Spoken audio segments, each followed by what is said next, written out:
Sampurasun anak-anak kelas yang Bapak banggakan ini. Bagaimana kabar kalian nih pagi hari ini?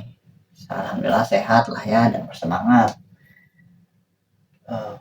Sebelum kita mulai pembelajaran yang akan sangat seru pagi hari ini, mari kita bacakan doa dalam hati masing-masing.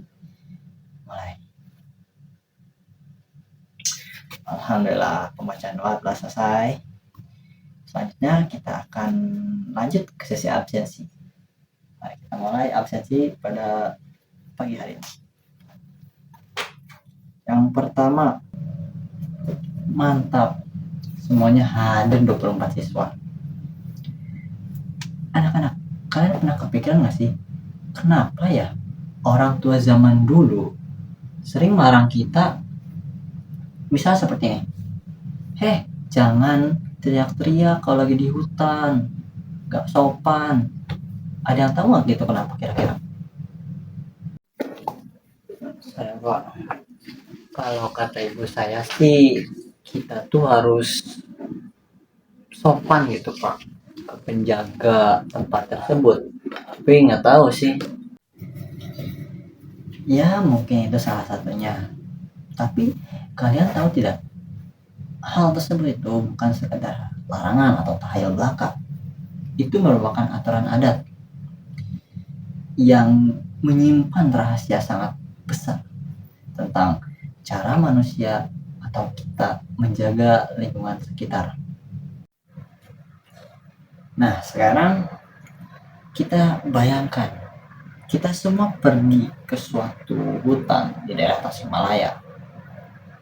Kita merasakan suasana di sana berbeda dengan di perkotaan.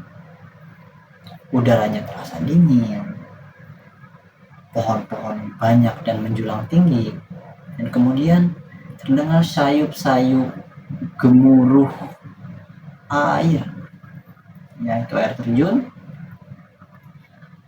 Dan inilah salah satu tempat di Tasikmalaya yang menyimpan banyak cerita di dalamnya, Curug Cikadut. Orang sesepuh mengisahkan bahwa penamaan curug ini berasal dari bahasa Sunda, dan dua kata itu, yang pertama kata ci berarti cai atau artinya air, dan kata yang kedua adalah kadu itu berarti durian. Konon katanya berabad-abad lalu di area curug ini banyak sekali pohon durian yang tumbuh lebat, yang pada musimnya durian itu jatuh ke aliran sungai Cikadut ini. Itulah mengapa masyarakat sekitar sini menamakannya Curug Cikadut. Di balik keindahan yang tersaji di curug tersebut, tersimpan misteri yang hingga kini masih dipercaya oleh masyarakat setempat. Itu tentang adanya pesantren goib. Masyarakat percaya bahwa saat waktu maghrib tiba atau matahari terbenam, suasana di kawasan tersebut akan terasa berbeda. Suasana jadi sepi dan sunyi. Dan di saat itulah kerap kali orang-orang yang lewat mendengar suara lantunan ayat-ayat suci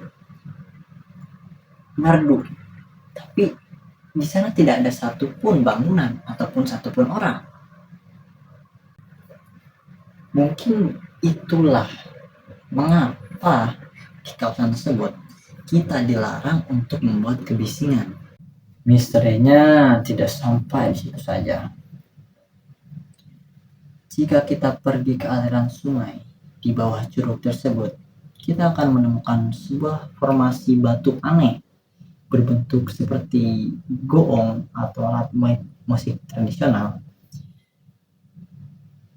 Warga setempat menamakannya batu goong. Ada pantangan besar yang tidak boleh dilanggar siapapun, yaitu jangan pernah menginjakkan kaki kita di batu tersebut. apalagi sampai merusaknya. Dan satu hal yang paling penting, jangan berbuat hal tidak senonoh di kawasan tersebut. Jadi, cerita mistis ini atau larangan mistis ini sebenarnya adalah bentuk kearifan lokal dan etika lingkungan hidup. Leluhur kita menggunakan media ini sebagai cara agar manusia tetap menjaga lingkungannya, menghormati habitat satwa liar, ataupun hidup berdampingan secara harmonis dengan makhluk lain yang menjaga kawasan tersebut. Bagaimana seru dan menarik, bukan? Jadi sasalisan atau mitos ini bukan sekadar cerita atau larangan tahayul atau bahkan hiburan kosong dari masa lalu. Bukan. Fungsinya lebih dari itu. Sasalisan bisa sebagai medium penyimpan sejarah dan etika aturan hidup yang menjadi tradisi masyarakat kita. Begitu anak-anak. Hari ini tujuan pembelajaran kita adalah agar kalian mampu mengidentifikasi mitos tadi, lalu menganalisis 3 mitos utama yang ada pada cerita tadi, gitu. Berarti batu goong, pesantren, dan juga asal usulnya.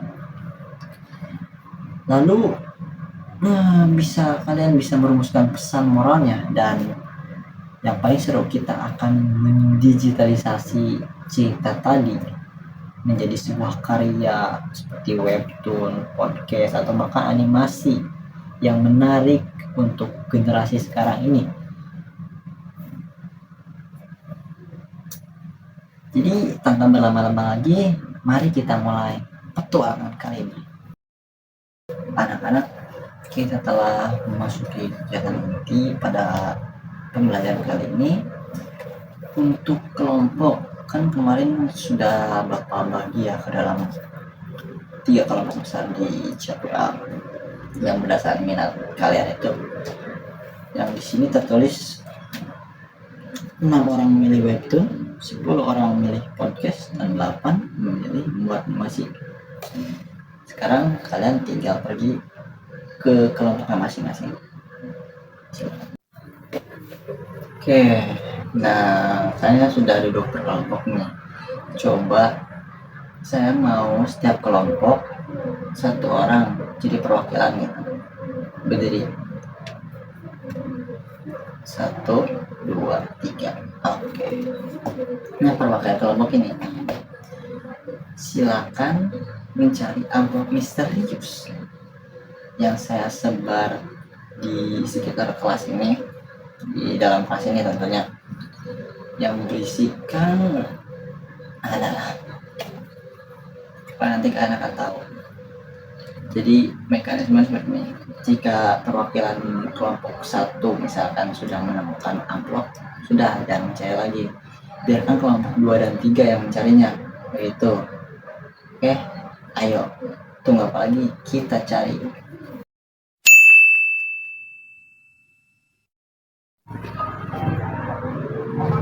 Hebat. Jadi semua kelompok sudah dapat amplopnya ya? Sudah. Jadi tunggu apa lagi dong? Coba buka amplopnya masing-masing. Nah, silakan kalian baca teks yang telah kalian dapat di amplop tersebut. Kemudian diskusikan unsur intrinsiknya, pesan moralnya, atau lain sebagainya. Ya. Lalu gunakan handphone kalian masing-masing untuk menyusun draft ide awal. Bagaimana sih memindahkan cerita lisan ini ke dalam konsep skrip produk digital yang telah kalian dapatkan, yang telah kalian pilih, misalkan webtoon, podcast, ataupun animasi gitu. Kelompok podcast, boleh Bapak lihat draftnya?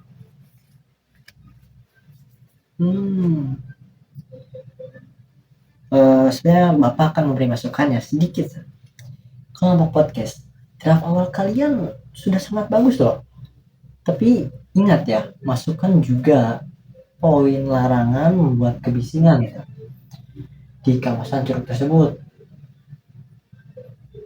Lalu jelaskan juga mitos tersebut adalah bentuk kearifan lokal ya.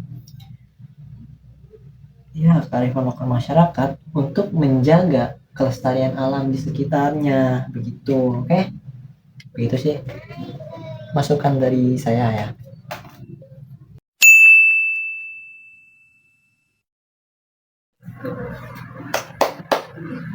Baik, cukup sudah anak-anak diskusi draft awalnya.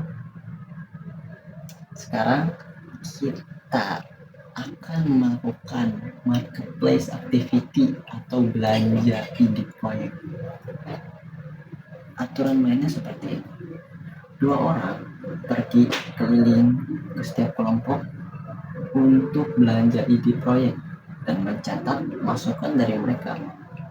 Lalu sisanya diam di meja, dan presentasikan draft kelompok kalian seperti apa. Paham? Baik, ayo bergerak.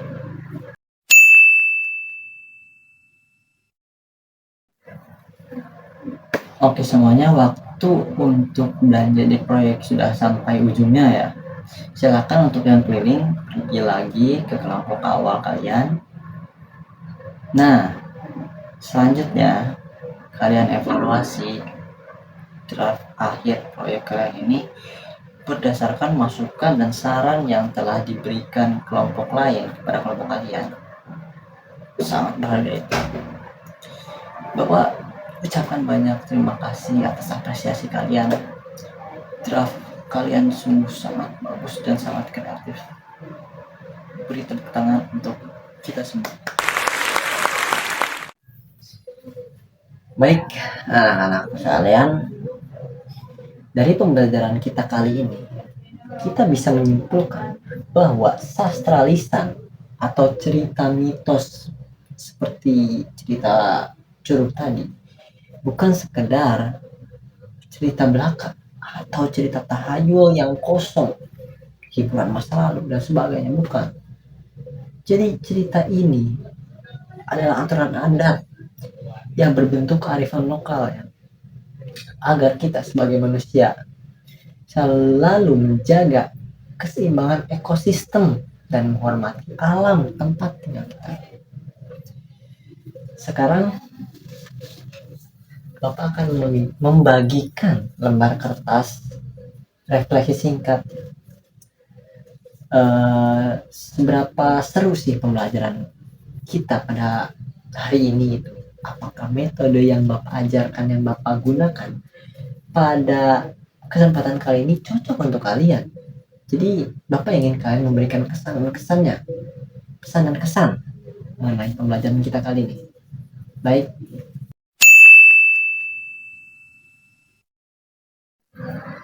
Oke anak-anak, pembelajaran kita hari ini sudah pada ujungnya. Dan untuk tugas yang tadi yang barusan kalian kerjakan, nanti eksekusi lagi bersama kelompok kalian. Yang mungkin minggu depan atau minggu lusa kita akan presentasikan dan tampilkan bersama-sama. Tetap semangat anak-anak untuk melestarikan budaya lokal yang ada di Indonesia ini. Izinkan saya pamit. Tapi sebelum pamit, mari kita berdoa bersama-sama. Berdoa dimulai. Sekian anak-anak, terima kasih. Sampurasun.